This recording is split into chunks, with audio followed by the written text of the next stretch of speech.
Jangan lupa subscribe Media Dakwah kami. Terima kasih.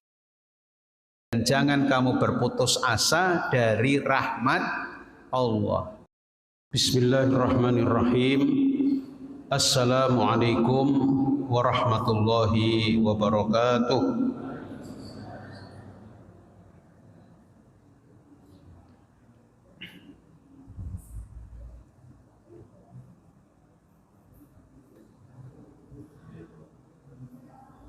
Alhamdulillahi rabbil alamin alladzi a'azzal islam wal muslimin bi jihadihim. Asyhadu an la ilaha illallah al malikul haqqul mubin wa asyhadu anna muhammadan abduhu wa rasuluh al mab'utsur rahmatan lil alamin. Allahumma shalli wa sallim ala nabiyyina Muhammadin wa ala alihi wa ashabihi ajma'in. Amma ba'du. Ibu-ibu, bapak-bapak, sehat sedaya nggih? Alhamdulillahirabbil alamin.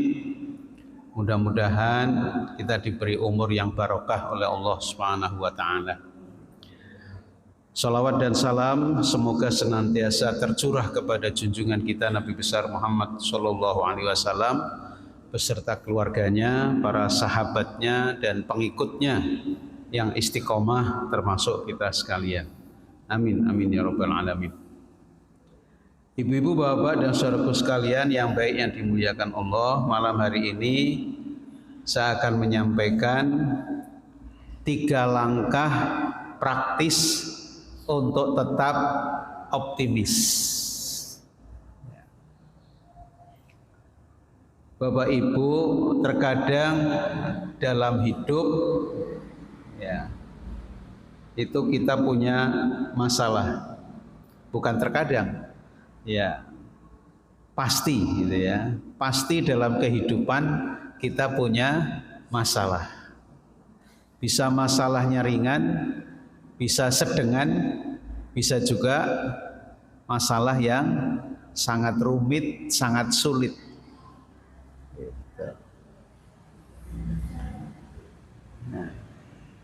Akan tetapi orang Muslim atau orang Islam tidak boleh menyerah apapun rintangannya, apapun keadaannya, apapun ujiannya. Tidak boleh menyerah. Tidak boleh putus asa. Dan putus asa itu dilarang oleh Al-Qur'an. Ya. Putus asa itu dilarang oleh Al-Qur'an. Nah, terus bagaimana mensikapinya? Ini larangannya ini. Larangannya saya tunjukkan dulu. Surat Yusuf ayat 87. A'udzubillahi minasyaitonirrajim.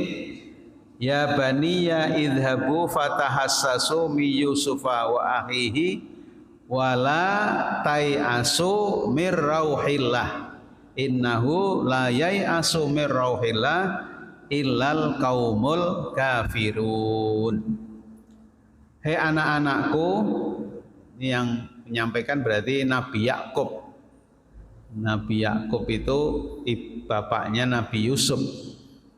Pergilah kamu, maka carilah berita tentang Yusuf dan saudaranya, dan jangan kamu berputus asa dari rahmat Allah, dan janganlah kamu berputus asa. Jadi jangan, dilarang berputus asa dari rahmat Allah. Sesungguhnya tidak berputus asa kecuali orang-orang kafir. Jadi kalau orang yang berputus asa itu masuk golongan orang-orang kafir.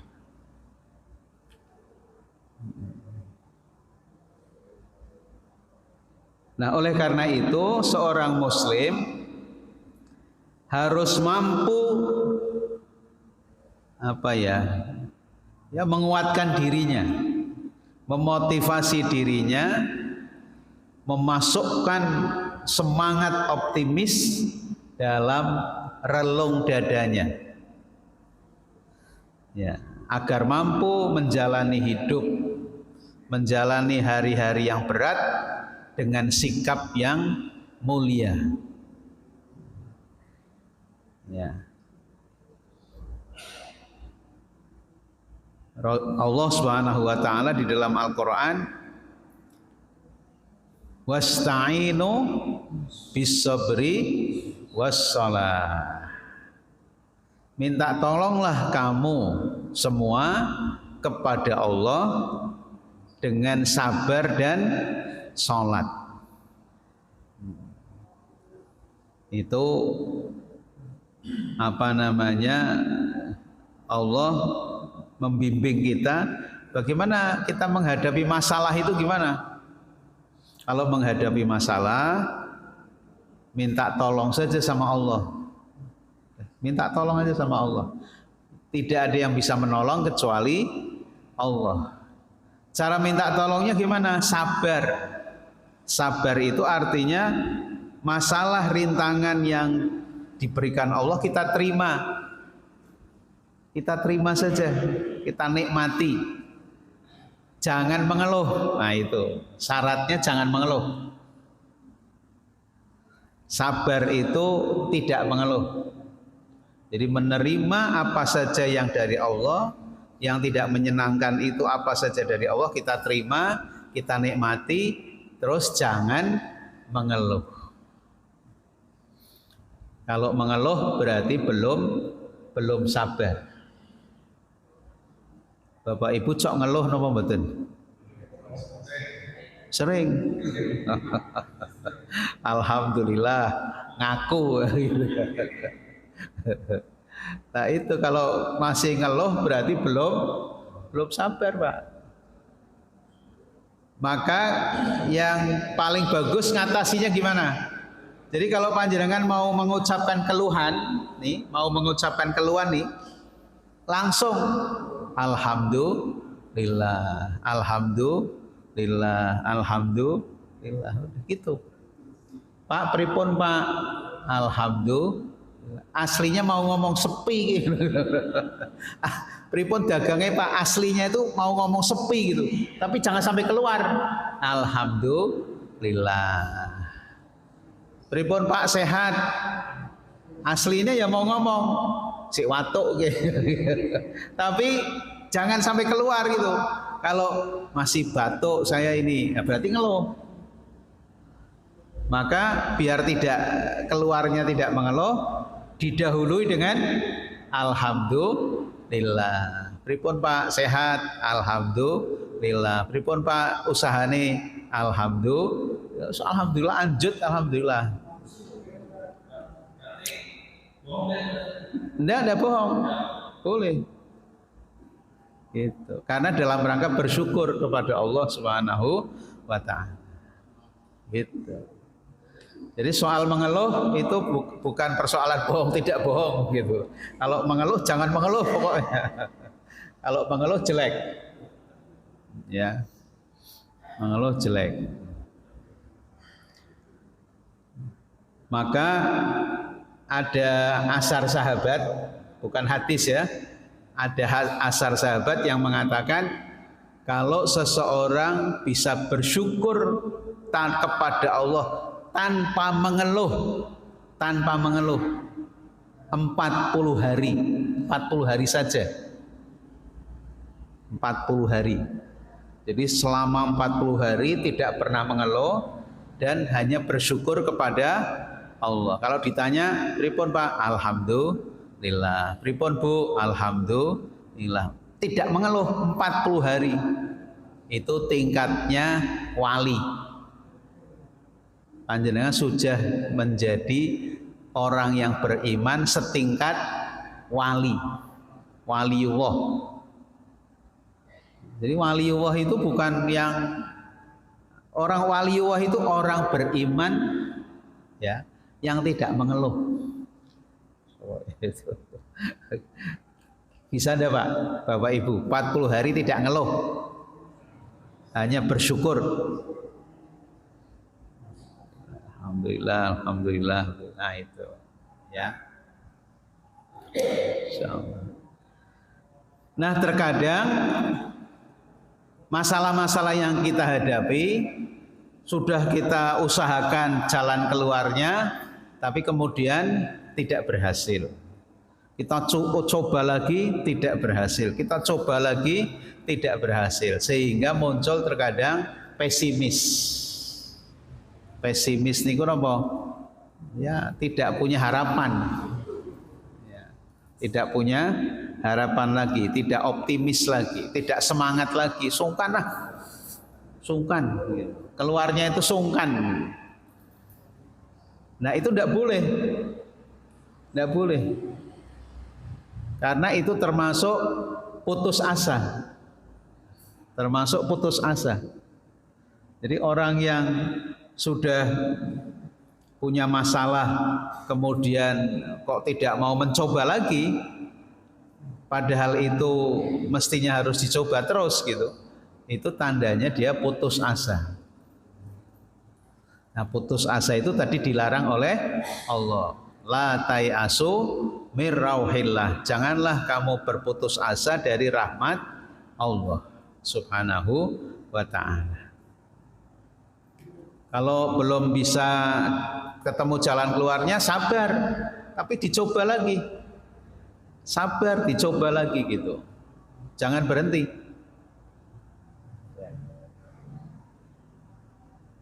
Nabi Ayub, ya, Nabi Ayub itu orang kaya raya.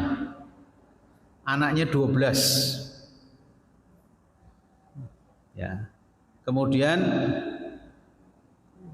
iblis itu berbicara sama Allah, ya Allah, Nabi Ayub pantesan saja ibadahnya bagus karena masih kaya raya, coba miskin gitu. Kemudian dimiskinkan oleh Allah, habis harta bendanya dalam waktu sekejap, habis. Jadi Allah itu kalau mau melakukan sesuatu ya fa idza arada syai'an ayyaqula lahu kun fayakun. Jadi jadilah, habislah. Itu aja. Tapi sudah diuji dengan kemelaratan itu, Nabi Ayub masih sregep, ibadahnya tetap tidak berubah. Kemudian iblis mengatakan kepada Allah, gimana? Kata Allah, ya iblis lihat tuh, sudah miskin juga masih ibadahnya masih sregep gitu. Ya masih sregep, masih punya anak gitu. Coba anaknya tidak punya anak, 12 anaknya itu mati meninggal dunia sehari satu. Sehari satu meninggal, besok satu, 12 hari habis anaknya Nabi Ayub. 12 tiap hari satu habis.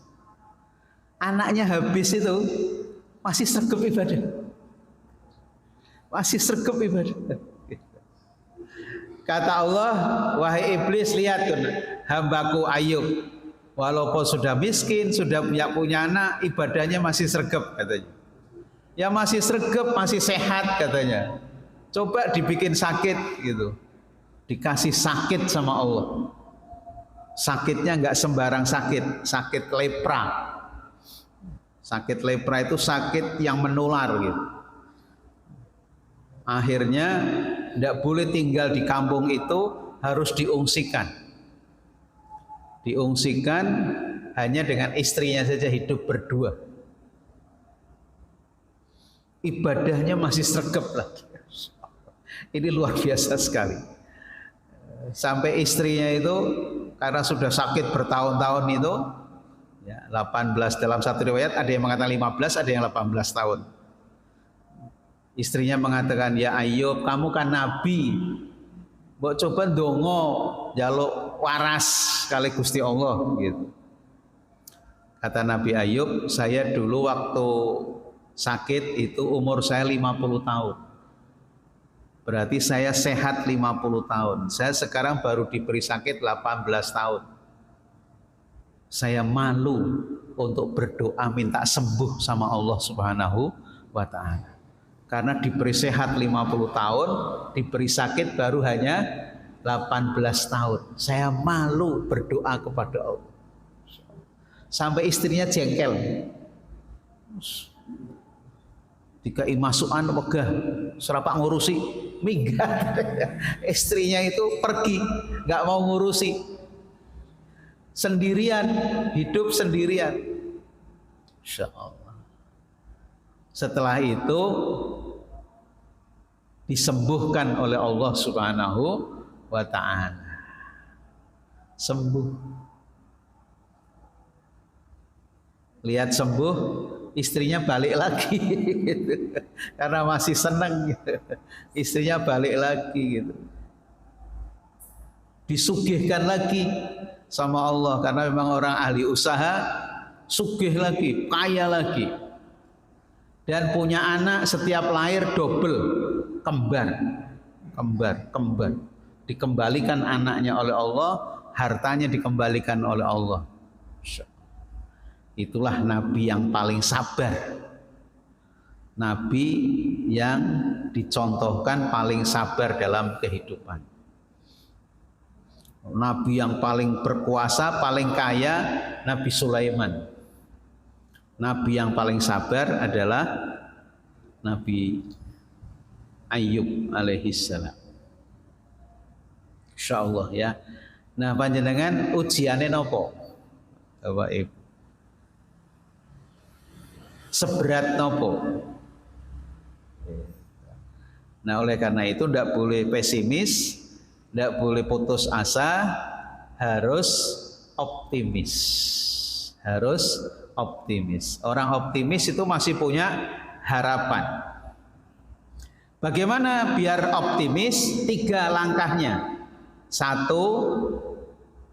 meyakini janji Allah. Meyakini janji Allah. Apa janji Allah kepada kita? Di antaranya janji Allah terdapat di dalam surat Al-Baqarah. 2 ayat terakhir Al-Baqarah.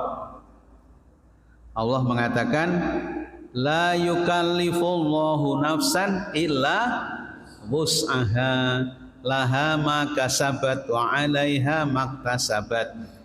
Rabbana la tu'akhidna in nasina aw akhtana. Rabbana wa la tahmil 'alaina isran kama hamaltahu 'alal ladzina min qablina. Rabbana wa la tuhammilna ma la taqata lana bih. Wa'fu anna waghfir lana warhamna anta maulana fansurna 'alal qaumil kafirin. Ya, janji Allah itu kalimatnya la yukallifullahu nafsan illa wus'aha. Allah tidak membebani seseorang melainkan sesuai dengan kemampuannya. Jadi Bapak Ibu, rintangan, masalah, persoalan yang diberikan Allah kepada kita masing-masing itu tidak melebihi kemampuan kita. Artinya pasti kita mampu menghadapinya, pasti. Ini janji Allah. Jangan khawatir, apapun masalahnya pasti kita bisa keluar dari masalah itu. Pasti mampu keluar dari masalah itu. Itu janji pertama Allah. Oleh karena itu jangan putus asa, jangan pesimis. Karena pasti bisa keluar dari masalah itu. Karena Allah tidak akan memberi ujian kepada kita yang melebihi kemampuan kita. Kalau kemampuannya 100, ya pasti diberi ujiannya 75, 80, 95, paling maksimal 100. Tidak pernah lebih dari 100 kalau kemampuannya 100.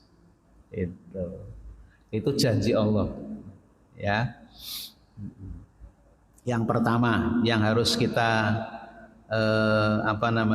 kita pahami betul. Sudah diterima saja dengan sabar dan dengan yakin bahwa ujian yang diberikan Allah tidak akan melebihi kemampuan kita, pasti di bawah kemampuan kita. Kemudian janji Allah yang kedua, wa may yattaqillah yaj'al lahu makhraja. Dan barang siapa bertakwa kepada Allah akan diberikan jalan keluar dari masalah-masalah yang dihadapi. Itu janji yang kedua. Berarti kalau kita punya masalah, diterima dengan sabar, yakin masalah itu akan mampu kita atasi. Kemudian yang kedua, terus berusaha menjadi orang yang semakin bertakwa kepada Allah Subhanahu wa ta'ala. Terus berusaha menjadi orang yang bertakwa. Bertakwa itu apa? Laksanakan perintah-perintah Allah, tinggalkan larangan-larangan Allah. Udah itu aja. Wah, perintah Allah laksanakan. Dimulai dari yang wajib ditambah dengan yang sunnah. Larangan Allah tinggalkan. Dimulai dari yang haram sampai yang makruh. Sekalipun makruh kalau bisa tinggalkan. Ngerokok itu dulu makruh. Sebagian orang Islam Indonesia ngerokok itu makruh. Walaupun makruh tinggalkan. Kalau Muhammadiyah sudah mengharamkan. Rokok haram menurut Muhammadiyah.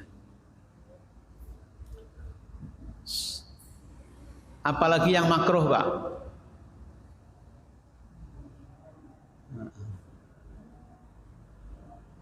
Makruh.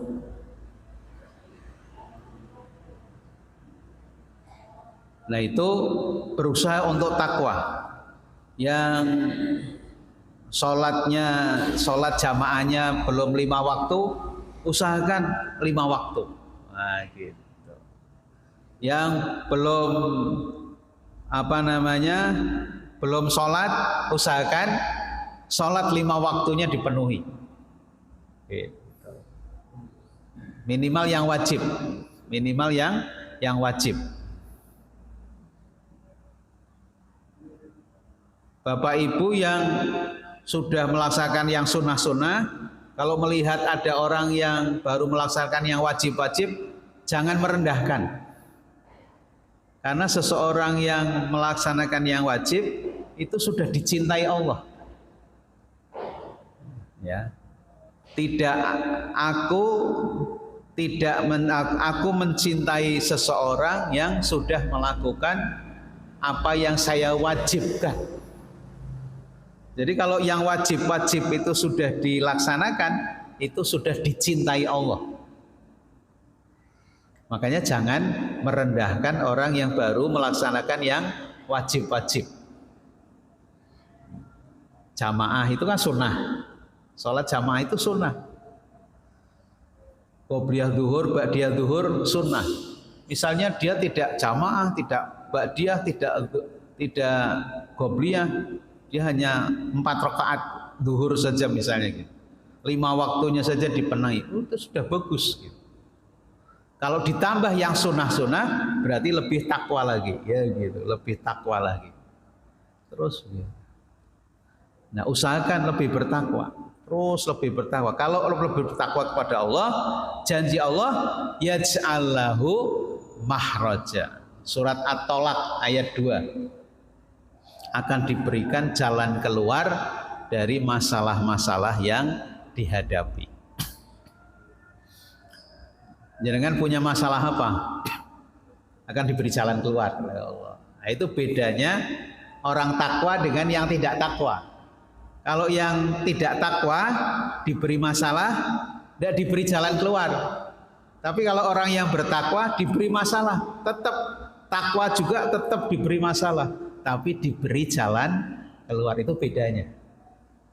Bedanya orang takwa dengan yang tidak takwa. Tetap diberi masalah, tapi diberi jalan keluar kalau dia bertakwa kepada Allah Subhanahu wa ta'ala. Makanya orang yang bertakwa tidak akan stres. Itu. Karena apa? Karena masalahnya diberi jalan keluar, dimudahkan oleh Allah Subhanahu wa ta'ala. Itu janji kedua. Terus janji ketiga apa? Wa yarzuqhu min haitsu la yahtasib. Janji Allah yang ketiga, orang yang bertakwa akan diberi rizki oleh Allah dari tempat-tempat yang tidak pernah disangka-sangka. Panjenengan masalahnya apa? Kurang rezeki. Masalahnya mungkin sakit, masalahnya apalagi gitu. Nanti akan diberikan rizki oleh Allah. Rizki itu bisa dari sakit menjadi sembuh, dari kekurangan uang, kekurangan harta menjadi punya harta, dan sebagainya, dari tempat-tempat yang tidak pernah diduga-duga. Itu janji Allah yang ketiga.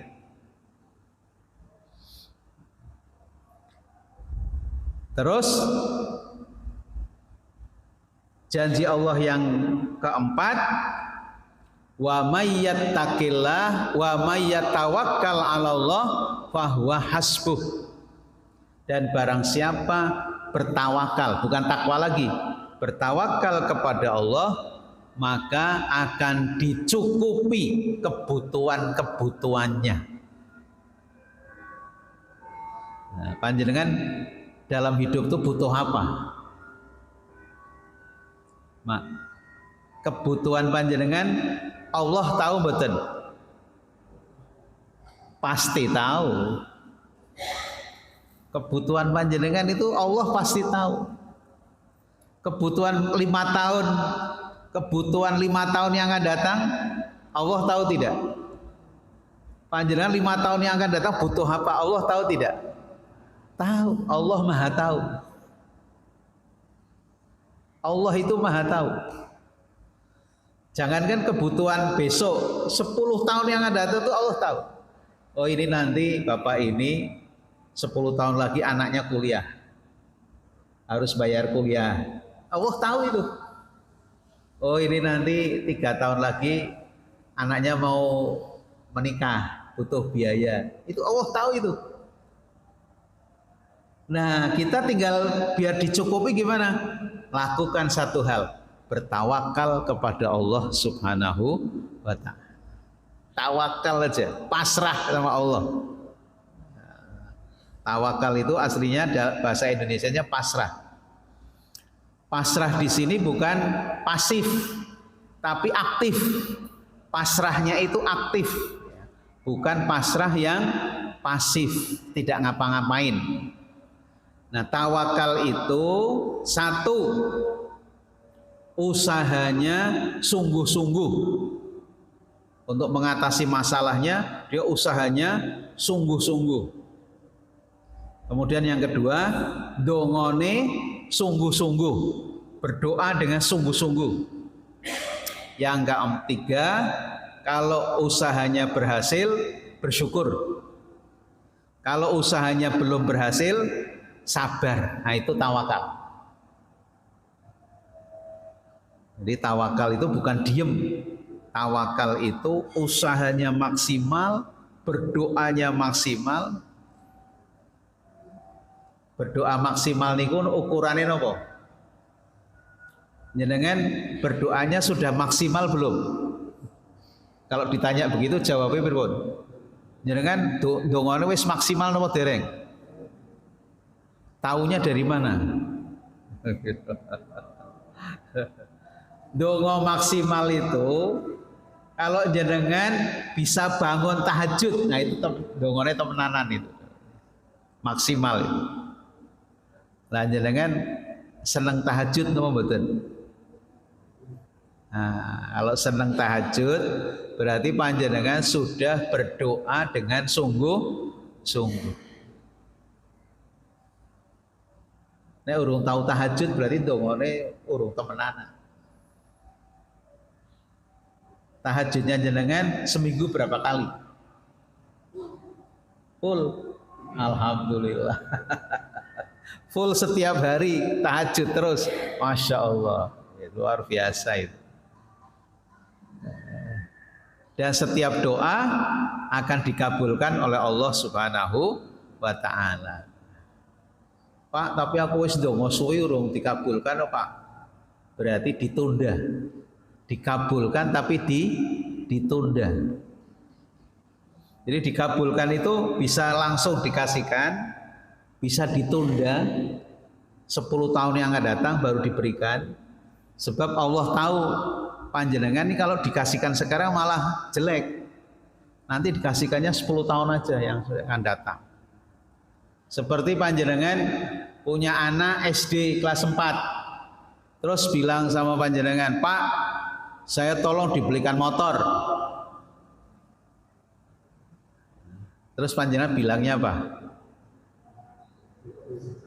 "Permintaanmu saya kabulkan, tapi nanti kalau kamu sudah lulus SMA."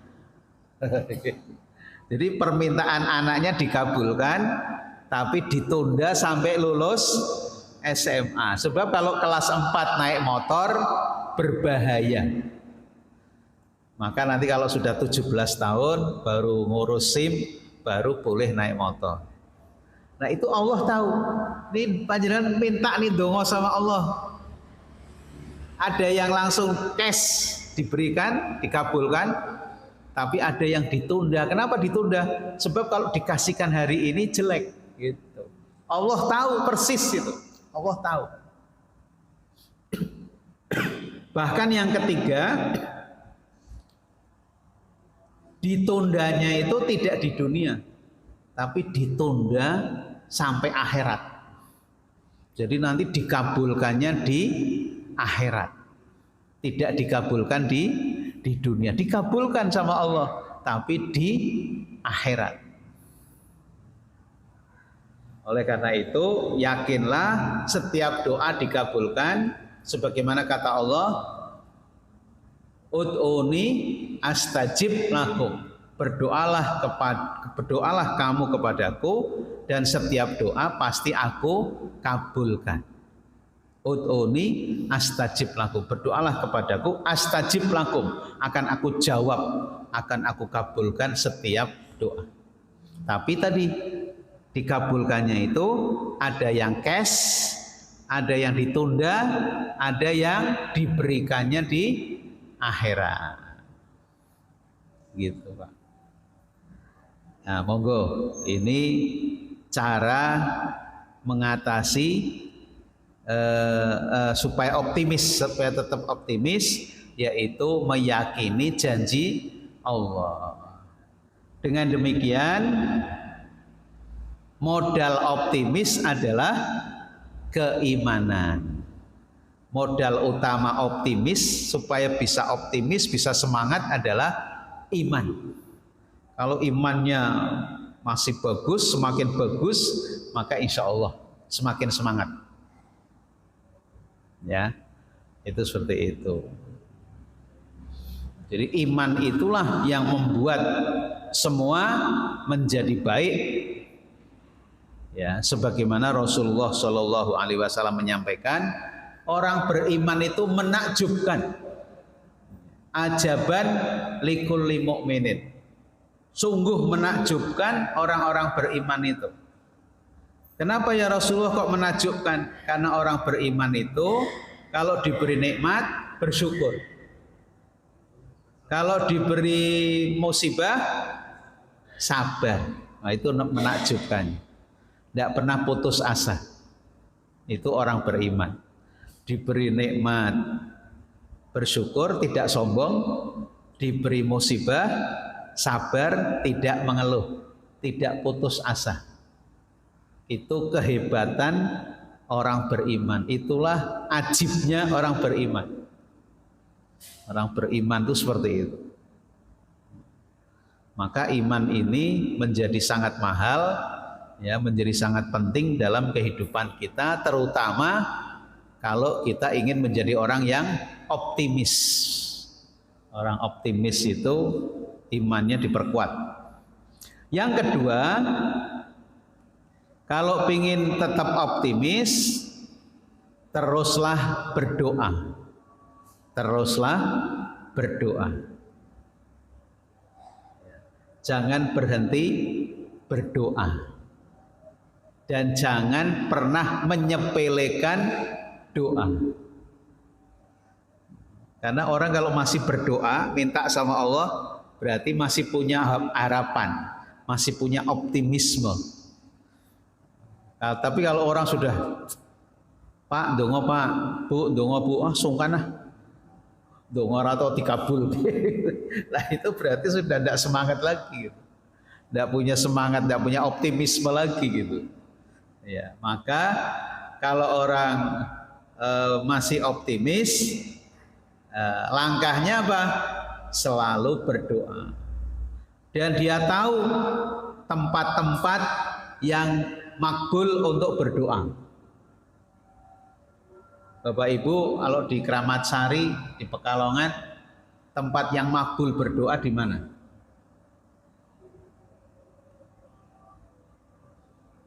Di Sapuro, pripun? Sapuro makbul betul. Atau di mana Pak? Kalau di Pekalongan ini kalau panjenengan pengen dongo di tempat yang makbul itu di mana?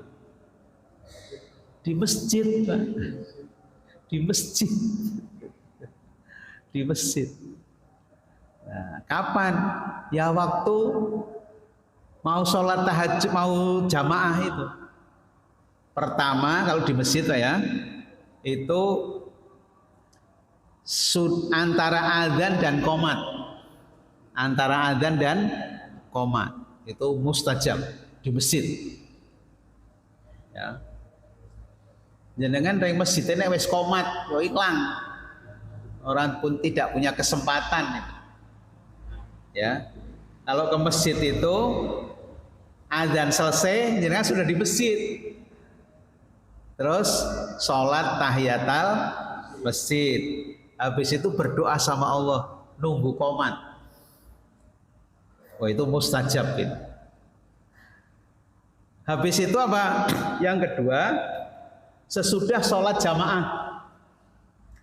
Sesudah sholat jamaah panjenengan zikir secukupnya, zikir sesuai tuntunan Rasulullah, terus berdoa. Itu juga mustajab. Nah, itu untuk bapak-bapak. Kalau untuk ibu-ibu bisa di masjid, bisa juga di musola rumahnya. Di musola rumahnya. Persoalannya rumahnya punya musola enggak? Yang namanya musola di rumah itu satu tempat ya yang memang khusus untuk ibadah. Tidak untuk tidur, tidak untuk yang lain-lain. Khusus untuk ibadah. Nah, itu namanya musola rumah. Kalau di zaman Nabi Zakaria atau dalam Al-Quran namanya mihrab. Mihrabnya Zakaria. Ya. Siti Maryam itu seringkali berada di mihrabnya Nabi Zakaria. Mihrab itu apa? Musola rumah.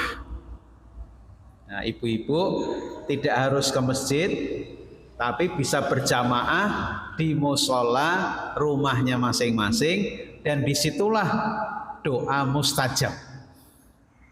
Doa mustajab itu tempat untuk berdoa yang mustajab. Itu di Pekalongan hanya itu toh Pak, masjid sama musola rumahnya bagi ibu-ibu. Yang lain tidak ada. Nah, kalau di Mekah banyak. Kalau di Mekah banyak Pak. Mekah itu nanti ada Multazam, ada Makom Ibrahim, ada Hijir Ismail. Nanti pada saat tawaf itu keliling, tawaf itu mustajab semua. Nanti di Bukit Sofa, di Bukit Marwah, antara Marwah dan Sofa mustajab semua. Nanti di Arafah, nanti di Mina. Di Mina itu di Jumroh Aqobah, Jumroh Wusta, Jumroh Ula, mustajab semua. Masya Allah. Banyak kalau di Mekah. Kalau di Madinah cuma satu, di Raudhah, di masjidnya Rasulullah Shallallahu Alaihi Wasallam. Nah, yang perlu tahu selain tempat apa? Waktu. Waktu yang mustajab untuk berdoa. Waktu yang mustajab untuk berdoa. Nomor satu tadi sholat, waktu sholat tahajud nomor satu. Yang kedua sesudah sholat berjamaah. Yang ketiga ketika sakit. Jangan kalau ketika sakit itu doanya mustajab. Yang keempat ketika bepergian keluar kota. Jangan pergi keluar kota itu doanya mustajab untuk yang di rumah. Waktu hujan lebat, panjenengan ini kan musim hujan. Kalau hujan lebat, panjenengan berdoa, mustajab itu doanya. Ya. Terus mustajab lagi tadi antara adzan dan qomat, antara adzan dan qomat. Nah, itu waktu-waktu yang mustajab untuk berdoa. Terus ada keadaan seseorang atau keadaan lingkungan yang menjadikan doa kita mustajab. Tadi apa namanya? Kalau kita sakit, keadaannya sakit, maka itu mustajab. Doa ketika kita bepergian keluar kota itu mustajab.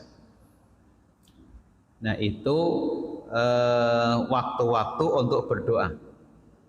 Nah, jangan menyepelekan doa, Pak. Pokoknya Bapak Ibu ada waktu yang bagus, ada di tempat yang bagus, berdoa. Sekalipun hanya Rabbana atina fid dunya hasanah wa fil akhirati hasanah wa qina adzabannar. Ya, ada kisah bagus itu.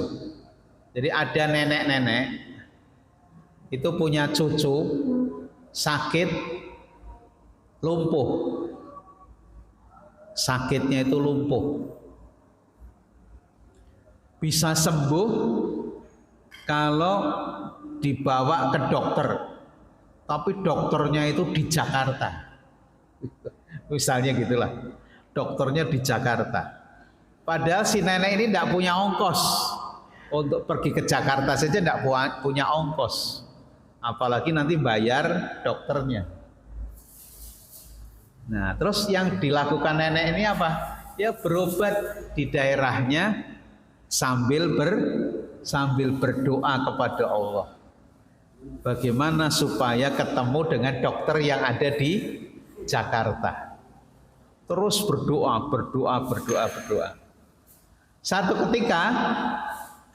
Satu ketika dokter yang dari Jakarta itu ada tugas memberikan seminar di Semarang. Di Semarang. Apa yang terjadi? Pada saat mau naik pesawat dari Jakarta ke Semarang itu mendung. Akhirnya pesawatnya tidak boleh terbang karena keadaan tidak memungkinkan untuk terbang, bahaya. Nah, gimana terus? Disarankan Bapak naik mobil saja. Naik mobil dari Jakarta ke Semarang. Cukup, Pak, insya Allah. Bapak mengisi seminar jam sekian, sekarang jam sekian dari Jakarta, insya Allah sampai Semarang cukup. Masuk Pekalongan, hujan besar sekali. Sampai supirnya mengatakan, Pak, kita harus istirahat, tidak bisa meneruskan karena hujan besar sekali. Ya sudah, kita istirahat menepi. Terus kemudian mobilnya menepi, terus turun dari mobil masuk ke sebuah rumah untuk berlindung dari hujan. Ternyata rumah yang didatangi itu tempat nenek yang anaknya sakit. Tempat nenek yang anaknya sakit. Terus, lah ibu sudah berobat kemana? Ya berobat di sini saja. Tapi saya sudah dengar dari dokter-dokter di sini, ada dokter Jakarta namanya ini. Tapi saya tidak mampu bawa sana. Terus saya hanya berdoa saja mudah-mudahan diketemukan dokter Jakarta itu. Kata dokter Jakarta, Subhanallah, Allahu Akbar. Gara-gara doa nenek ini, saya mau naik pesawat, nggak jadi. Naik mobil, akhirnya di Pekalongan hujan besar, akhirnya menepi dan ketemu dengan nenek itu. Akhirnya diobati. Masya Allah. Inilah doa. Jadi jangan pernah meremehkan doa. Doa itu hebat sekali. Yang bisa merubah takdir itu hanya doa. Panjenengan sudah ditakdirkan A gitu. Tapi panjenengan berdoa terus, ya Allah, ya Allah, ya Allah, itu bisa diganti B sama Allah. Tidak ada yang lain yang bisa merubah takdir kecuali doa kita.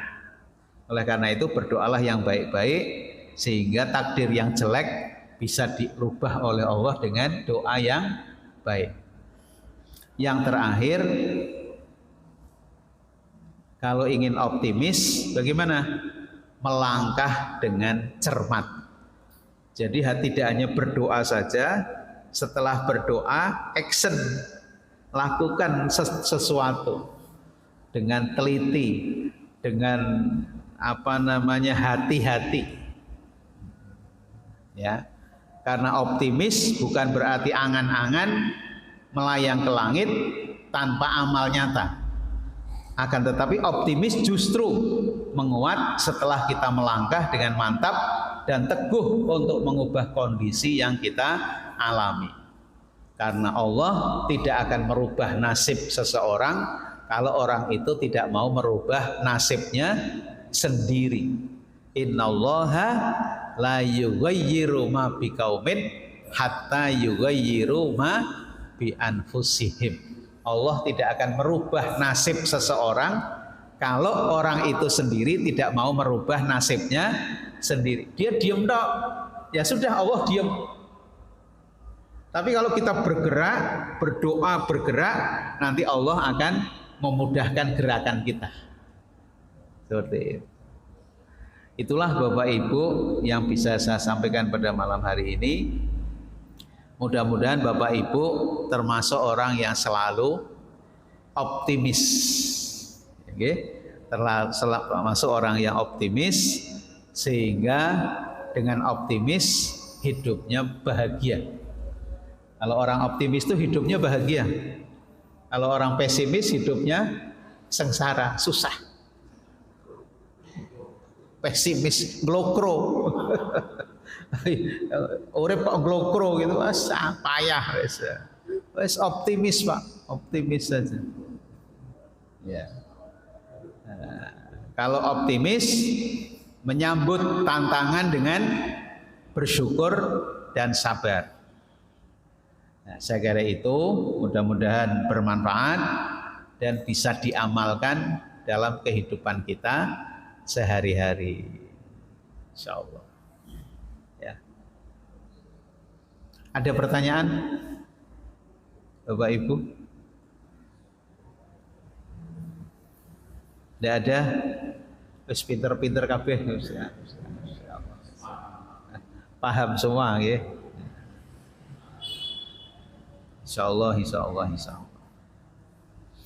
Tidak ada masalah yang berat di hadapan Allah Subhanahu wa ta'ala.